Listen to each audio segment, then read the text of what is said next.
আসসালামু আলাইকুম, আপনাদের সবাইকে ফ্যামিলি অ্যাগ্রোতে স্বাগত। আসলে এখন যেহেতু শীতকাল চলতেছে বা প্রায় চলে আসছে শীতকাল, এই শীতকালে আসলে আমরা যারা খামারি আছে বা আমাদের যাদের আসলে গরু আছে, অনেকের আসলে একটা কমন বিষয় থাকে যে গরু ঠান্ডা লাগে, প্লাস গরু খাইতে চায় কম, আর ঠান্ডা পানি আসলে খাওয়াটা মুশকিল গরুর জন্য, আবার গোসল করার যে সমস্যাটা, তো এটা আসলে প্রকৃতির একটা নিয়ম, এটা স্বাভাবিকভাবেই হবে, কিন্তু এর মধ্যেই আপনাদেরকে বেশ কিছু পদক্ষেপ নিতে হবে।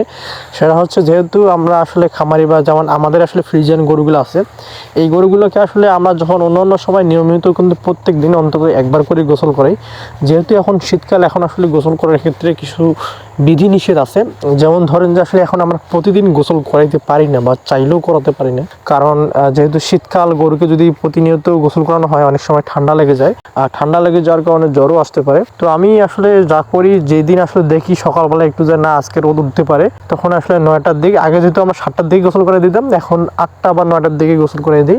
দেওয়ার পরে যেহেতু আমাদের খামারটা অনেকটাই খোলামেলা, যার কারণে আসলে রোদ আসে। আর আজকে আমরা যখন গোসল করাই, তো এই গরুটা আসলে একটু ছায়ার মধ্যে থাকে, এর যে থাকার জায়গাটা এটা একটু ছায়া, এখানে আসলে ওইভাবে বাইরের রোদটা আসে না, যার কারণে দেখতেছি যে গোসল করাই দেওয়ার পরে অনেকটা ঠান্ডা লাগছে। একে মনে করেন যে সম্পূর্ণ শরীরটা এটা একবারে অন্যরকম দেখা যাচ্ছে, যে ঠান্ডা লাগতেছে, প্রচুর ভাব বেরোচ্ছে, যার কারণে আমরা একে আসলে রোদে দিয়ে আজকে একটু বের করি। আর আমাদের গরুগুলো আসলে মাঝে মধ্যেই আমরা বের করি, কারণ গরুগুলোকে বের করলে সুবিধা হয় কি, অনেক সময় যেমন ধরেন যে বাছুর যখন হয় তখন বের করার লাগে, প্লাস অনেক সময় ইনজেকশনের মাধ্যমে ক্যালসিয়াম দিলে বের করার লাগে। তখন আসলে গরুগুলো যদি আপনি এর আগে কখনো বের না করান বা নিয়মিত মাঝে মধ্যেই বের না করান, তখন তারা আসলে লাফালাফি বা ছোটাছুটি করে, যার কারণে আসলে মাঝে মধ্যে বের করলে একটা সুবিধা থাকে যে গরুগুলো আপনি যদি কখনো কোনো কাজে বা প্রয়োজনে বের করেন, তখন আর লাফালাফি করবে না।